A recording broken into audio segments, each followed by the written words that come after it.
연세대학교 명예 교수이신 김형석 교수님이 쓰신 에세이 중에 한 이야기입니다. 올해로 104세이신 교수님이 40년 전인 60대 때 이 교수님이 매일 퇴근을 하면 가장 먼저 그 당시 8순이 넘으신 어머니의 방으로 들어가서 안부를 여쭈었다고 합니다. 그런데 교수님은 어머니께 인사만 한 것이 아니라 어머니가 하시는 이야기를 30분 남짓 그렇게 그 이야기를 들어주면서 맞장구도 쳐주며 그렇게 시간을 보내었는데, 그렇게 매일 그렇게 하시면서 중요한 교수님의 일과 중 하나였다고 합니다. 여러분, 팔순의 어머니께서 아들 교수님에게 어떤 이야기를 했을까요? 예를 들면 이런 이야기를 하셨었답니다. 얘야, 오늘 옆집 개가 강아지를 7마리나 낳았는데 참 이상도 하지. 뭐가 이상한데요, 어머니? 아니, 새끼를 7마리 낳았는데 그 중에 2마리는 흰둥이고 3마리는 검둥이고 또 2마리는 얼룩이를 낳았다더라. 세상에 이상도 하지. 어떻게 새끼를 그렇게 낳았을꼬? 이렇게 얘기를 한답니다. 여러분, 안 이상합니까? 어쩌면 어머니가 하시는 이런 이야기들은 한국 최고의 지성인 교수님 입장에서는 별로 중요하지 않은 소소한 일상의 이야기였습니다. 하지만 매일 저녁 어머니 방에 들어와서 이야기를 들어주는 아들이 있기에 이 팔순의 어머니는 하루 종일 아들에게 들려줄 이야기 한두 가지를, 이야기거리를 준비하고 저녁에 아들이 오면 이 어머니 입장에서 재미난 이야기를 해주려고 그렇게 기다리셨다고 합니다. 그러면서 어머니는 전에 했던 이야기를 또 되풀이하기도 하고, 또 정말 교수님이 듣기에는 그렇게 중요치 않은 그런 이야기도 많이 하셨겠죠. 그렇지만 교수님은 어머니의 그 작은 행복을 지켜드리려고 돌아가시기 전까지 매일 어머니 방에 가서 어쩌면 하찮은 이야기를 들어주는 시간을 소중하게 지키셨다고 합니다. 교수님은 그렇게 어머니를 만나는 것은 본인의 행복 중에 가장 큰 행복이었다라고 그렇게 쓰고 있습니다. 이 에세이를 읽으면서 이 교수님이 참 효자셨구나, 자식된 도리를 참 잘하셨구나 하는 생각이 들면서 아이고, 나는 이 교수님에 비하면 자식된 도리를 잘 못하고 있구나 하는 그런 생각이 저 자신이 들었습니다. 여러분, 어느덧 11월 마지막 주일이고 이제 올해가 한 달 남았습니다. 우리 자신의 삶을 돌아보면서 자식으로서, 또 부모로서, 남편으로서, 아내로서, 형제로서, 이웃으로서, 그리고 하나님을 믿는 신앙인으로서 살아야 할 우리의 도리에 충실하였는지 우리가 이 시간에 차분히 돌아볼 수 있으면 좋겠습니다. 오늘 말씀은 구약시대의 선지자인 호세아 선지자를 통해 주신 하나님 말씀입니다. 이 호세아 선지자에게는 별칭이 있었는데 그것은 사랑의 선지자입니다. 이런 별칭이 붙은 이유는 호세아 선지자 개인의 어떤 모습 때문이 아니라 그가 전한 말씀 속에 특별히 하나님의 깊고 큰 사랑이 많이 발견되기 때문입니다. 호세아는 남북으로 나누어진 이스라엘의 북쪽 왕국의 이 여로보암이라는 왕이 다스리던 때부터 시작해서 그 나라가 멸망당할 때까지 약 30년 동안 활동한 선지자였습니다. 그 기간 동안에 무려 6명의 왕이 바뀌었고 그 중에 5명은 반란이 일어나서 암살당하고 죽임을 당했습니다. 권력은 부패하였고 끊임없는 쿠데타로 나라가 기울어지면서 결국 멸망에 이르는 시대에 호세아 선지자는 활동하고 있었던 겁니다. 그런데 그런 정치적인 혼란보다도 더 심각한 문제는 이스라엘의 이 바알 종교로 인한 영적 타락의 문제였습니다. 원래 이 바알은 이방 민족들이 풍요를 보장해주는 신으로 섬기는 외래 종교였고, 이스라엘 민족은 여호와 하나님을 유일하신 하나님으로 섬기는 그런 민족이었습니다. 하지만 이스라엘 백성들이 가나안에서 농사를 짓고 살면서 이방 민족이 섬기는 이 바알 종교를 받아들였고, 여호와 하나님과 바알을 함께 섬기면서 이것을 심각하게 여기지 않았습니다. 농사의 풍요가 바알으로부터 온다고 믿고, 그런 풍요를 획득하기 위해서 가면 갈수록 바알의 제단을 많이 만들고 우상을 더 많이 세우고 또 그 앞에 호화로운 제사를 바쳤습니다. 자, 이렇게 하나님을 떠난 이스라엘 백성에 대해서 하나님께서는 호세아 선지자에게 말씀을 주시는데, 이전의 선지자들에게서 볼 수 없었던 아주 특별한 방법으로 하나님의 메시지를 주십니다. 호세아 1장 2절에 보면 주님께서 처음으로 호세아를 시켜 이스라엘 사람들에게 말씀하실 때에 주님께서는 호세아에게 다음과 같이 말씀하셨다. 너는 가서 음란한 여인과 결혼하여 음란한 자식들을 낳아라. 이 나라가 주를 버리고 떠나서 음란하게 살고 있기 때문이다. 자, 여러분, 하나님께서 지금 당신의 선지자에게 음란한 여인, 고멜이라고 하는 여인과 결혼하라고 하는 이상한 명령을 내리고 계신 것입니다. 그런데 하나님께서 호세아에게 이렇게 하라고 하시는 이유를 말씀하시는데, 그것은 이스라엘이 하나님을 버리고 떠나서 음란하게 살고 있기 때문에 그렇게 하라고 하시는 겁니다. 자, 그러니까 호세아가 음란한 여인과 결혼하는 것은 곧 하나님과 이스라엘의 관계를 상징하는 것입니다. 즉, 하나님과 이스라엘의 관계는 결혼한 남편과 아내의 관계와 같은데, 그런 이스라엘이 하나님을 떠나서 다른 우상, 다른 신을 끊임없이 찾아다니고 그것들에게 몸과 마음을 내어주고 있었고, 그런 이스라엘의 죄를 음란의 죄라고 규정하고 있는 것입니다. 계속해서 하나님께서는 호세아에게 이 고멜과의 사이에서 태어난 아이들에게 조금 특별한 이름을 지어주라고 명령하십니다. 우선 첫 번째 아들을 낳을 것인데 그 이름을 이스루엘이라고 하라고 말씀합니다. 자, 하나님은 왜 첫 아들의 이름을 이스루엘이라고 지으라고 했을까요? 여러분, 이 이스루엘은 이스라엘 역사에서 아주 중요한 사건이 벌어진 그런 장소입니다. 그런 지명입니다. 이스라엘 역사에서 하나님을 거역하고 바알을 섬기며 바알 우상을 온 나라에 아주 깊이 뿌리내리게 만든 장본인이 있었는데, 그 사람은 바로 아합 왕이었습니다. 역사상 최악의 왕이었던 아합 왕의 일가가 처형당한 곳이 바로 이스루엘이었습니다. 그러니까 하나님께서 호세아에게 첫 아들의 이름을 이스루엘이라고 짓게 하신 것은 이스루엘에서 사악한 아합의 일가에게 내리신 그 처참한 심판이 이제 곧 이스라엘 민족에게 내려지게 될 것임을 말씀하고 있는 것입니다. 한마디로 이스라엘을 이제 심판하시겠다는 그런 뜻인 것이죠. 그런데 첫 아들 이스루엘을 낳은 후에 이번에는 딸을 낳았는데 이름을 로루하마라고 지으라고 하십니다. 로루하마에서 루하마라는 단어는 긍휼이라는 뜻이고, 앞에 붙은 접두어인 로는 없다, 영어로 하면 not이나 no겠죠. 없다라는 뜻의 부정어입니다. 그러니까 즉 긍휼이 없다는 말이에요. 무슨 말인가요?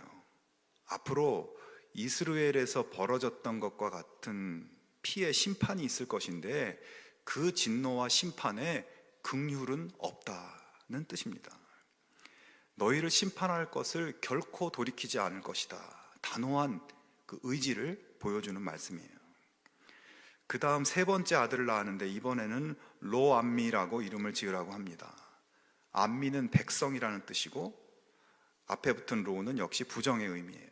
그래서 로암미는 내 백성이 아니다, 이런 말입니다. 너희에게 이스라엘에서 내렸던 그 무서운 심판이 있을 것이며 그 심판에 긍휼은 없을 것이고, 그래서 이제 너희는 내 백성이 아니다, 나는 너희의 하나님이 아니다 라고 하는 가장 강력한 수준의 징벌을 하나님께서 예고하고 있는 것입니다. 하나님과의 관계가 산산이 깨어진 것이고, 하나님 백성, 하나님 사랑하시는 자녀라는 정체성이 이제 다 없어져 버리는 겁니다. 여러분, 자식을 낳았는데 피의 심판이 일어난 곳인 이스라엘, 긍휼이 없다는 뜻의 로루하마, 내 백성이 아니다라는 말에 로암미라고 이름을 그렇게 짓는 사람이 어디 있겠습니까? 누구나 자식에게 좋은 이름, 소망이 담긴 이름을 지어줍니다. 하지만 하나님은 호세아에게 그렇게 저주스러운 이름을 지어주라고 하십니다. 여러분, 하나님이 왜 그렇게 하시는 것인가요? 하나님께서 이스라엘 백성들을 향한 진노가 얼마나 큰지, 그래서 그들을 앞으로 어떻게 대할 생각이신지를 분명하게 보여주고 계신 것이에요. 여러분, 호세아서를 펴서 여기까지 말씀을 읽고 있으면 이제 이 이스라엘 백성은 더 이상 희망이 없구나, 완전히 끝난 민족이구나, 이런 생각을 우리가 할 수 있게 됩니다. 자, 그러나 여러분, 곧바로 이어지는 1장 10절을 보면 하나님 참 알 수 없는 분이다 싶은 그런 말씀을 또 하나님이 하고 계시는 것을 볼 수 있습니다. 10절을 한번 읽어보면, 그러나 이스라엘 자손의 수가 바닷가의 모래같이 되어서 헤아릴 수도 없고 셀 수도 없을 것이며, 전에 그들에게 이르기를 너희는 내 백성이 아니라 한 그곳에서 그들에게 이르기를 너희는 살아계신 하나님의 아들들이라 할 것이라. 자, 방금 그 9절까지 긍휼이 없는 심판을 내리겠다고, 완전히 너희는 끝났다고 단호하게 말씀하셨는데, 곧바로 10절에서 다시 그들의 수가 바닷가의 모래와 같이 셀 수 없이 많아질 것이다, 회복의 말씀을 하고 계시죠.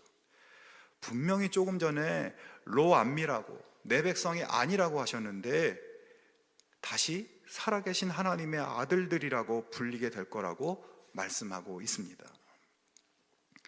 호세아 2장에 보면은 하나님의 이 회복에 대해서 더 분명한 언어로 말씀하십니다.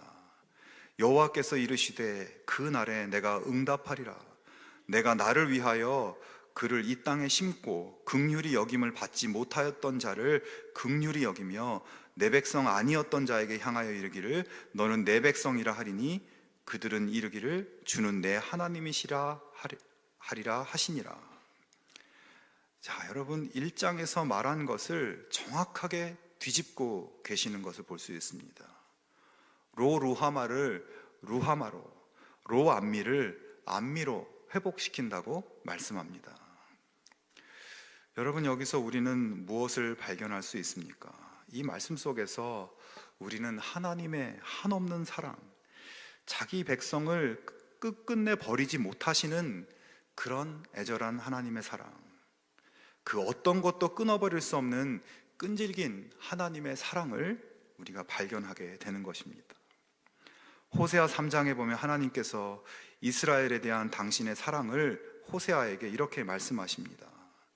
여호와께서 내게 이르시되 이스라엘 자손이 다른 신을 섬기고 건포도 과자를 즐길지라도 여호와가 그들을 사랑하나니. 다른 신을 섬기고 다른 신에게 바쳤던 재물을 즐길지라도 나는 너희를 사랑한다고 하나님 당신의 사랑을 그렇게 고백하고 계십니다. 여러분, 하나님이 이토록 한없는 사랑을 가지고 용납해 주시는 분이시기 때문에 오늘 우리가 여기에 살고 있는 것이고 오늘 우리도 희망이 있는 것임을 여러분 기억하실 수 있기를 바랍니다. 여러분, 하나님은 우리를 사랑하십니다. 하지만 우리도 이스라엘 백성처럼 이 땅에 살면서 하나님만을 사랑하지 않고 우리에게 풍요를 가져다 줄 만한 다른 것들을 바라보고 그리로 마음을 열어버리고 열심히 그리로 달려가는 삶을 살곤 합니다. 하나님은 온 마음을 다해서 우리들을 사랑하시는데 우리의 마음은 하나님 외에도 여러 갈래로 나누어져 있습니다. 돈을 사랑하고 번영과 성공을 사랑하고 나 자신만을 사랑하고 세상 것, 세상 가치, 사람들에 집착하면서 그렇게 여러 갈래의 다른 사랑을 하면서 살아갑니다. 우리의 사랑을 자꾸 다른 데로 흘려보냅니다. 하나님 믿는 것도 내 풍요를 위해서 하나님을 이용하는 그런 믿음, 그런 위선의 행동일 때가 많이 있습니다. 우리의 그런 모습을 하나님께서 이렇게 보실 때 당연히 100번, 1000번이라도 우리들에게도 이스라엘의 심판을 쏟아붓고 우리에게도 로루하마라고, 로암미라고 선언하실 수 있으시지만 하나님은 그런 우리의 모습을 아파하시며 우리가 돌아오기를, 우리 마음이 다시 하나님만을 향하기를 기다리고 계시는 분이십니다. 우리를 긍휼히 여김받는 하나님 백성, 하나님 자녀로 회복시키기를 하나님은 바라고 원하고 계십니다. 우리가 아무리 세상으로 죄 가운데로 나아가도, 이제 그만 포기하고 싶다는 생각이 들 정도로 우리가 어긋나가도 하나님은 여전히 우리를 사랑하시고 사랑을 포기하지 않으시는 분이십니다. 여러분, 이 세상에서 여러분이 아는 사람들 중에서 하나님과 같은 이런 사랑으로 여러분 자신을 사랑할 수 있는 사람, 그런 존재가 여러분 주변에 있으십니까? 하나님처럼 나를 사랑할 사람이 있으신가? 그 말씀입니다. 여러분, 호세아를 통해서 보여주신 하나님의 사랑에 힘입어 하나님께 돌아오는 우리 모두가 될 수 있기를 바랍니다. 어떤 죄로도, 죽음조차도, 그 무엇도 끊을 수 없는 하나님의 사랑을 믿고 내가 의지했던 것, 하나님보다 더 사랑하며 마음을 두고 있었던 것을 내려놓고 하나님만을 바라는 우리 모두가 되기를 주님의 이름으로 축원합니다. 세상의 곤고한 일, 두려운 일, 염려스러운 일, 내 마음대로 되지 않는 수많은 상황 속에서 마음을 다른 데로 넘기지 말고, 다른 것에 시선을 두지 말고 온전히 하나님을 향하는 우리들의 믿음이 될 수 있기를 축원합니다. 우리를 긍휼히 여길 자로, 우리를 하나님의 백성으로 여기시는 하나님의 사랑과 축복이 우리 가운데 충만하게 되기를 주의 이름으로 축원합니다. 자, 그토록 이스라엘의 회복을 바라시는 사랑의 하나님께서는 계속해서 호세아 선지자를 통해서 그들이 회복되기 위해 필요한 처방을 말씀하는데, 오늘 우리가 읽은 호세아 6장 6절 말씀입니다. 나는 인애를 원하고 제사를 원하지 아니하며 번제보다 하나님을 아는 것을 원하노라. 자, 하나님께서 이스라엘 백성들에게 원하시는 것은 제사가 아니라 인애라고, 번제보다 하나님을 아는 것이라고 말씀합니다. 여기서 인애라는 말은 히브리어로 헤세드라는 단어를 번역한 것이에요. 그런데 이 헤세드라는 히브리어는 상당히 다양한 의미가, 굉장히 다양한 의미가 담겨 있는 단어입니다. 보통은 이 헤세드라는 단어를 우리말 성경처럼 인애라고 번역하든지 긍휼, 자비 이렇게 번역하지만, 오늘 이 호세아 6장 6절에서 쓰여진 헤세드는 인애, 긍휼, 자비 이런 것보다는 조금 더 구체적으로 도리의 충실함이라는 의미를 가지고 있습니다. 그러니까 나는 너희의 제사나 번제보다 너희가 도리에 충실하게 사는 그런 삶을 살기를 바란다는 말씀인 겁니다. 자, 이 말씀을 좀 더 이해하기 위해서는 이 말씀의 앞부분인 6장 1절부터 조금 살펴봐야 되는데, 먼저 6장 1절부터 3절까지를 한번 보겠습니다. 오라, 우리가 여호와께로 돌아가자. 여호와께서 우리를 찢으셨으나 도로 낫게 하실 것이요 우리를 치셨으나 싸매어 주실 것임이라. 여호와께서 이틀 후에 우리를 살리시며 셋째 날에 우리를 일으키시리니 우리가 그의 앞에서 살리라. 그러므로 우리가 여호와를 알자. 힘써 여호와를 알자. 그의 나타나심은 새벽빛같이 어김없나니 비와 같이, 땅을 적시는 늦은 비와 같이 우리에게 임하시리라 하니라. 자, 여러분, 이 말씀은 참 너무나 좋은 말씀입니다. 그런데 이 말씀을 잘 보면 이 말씀은 하나님께서 하시는 말씀이 아니라 이스라엘 백성들이 자기들끼리 하는 말이죠.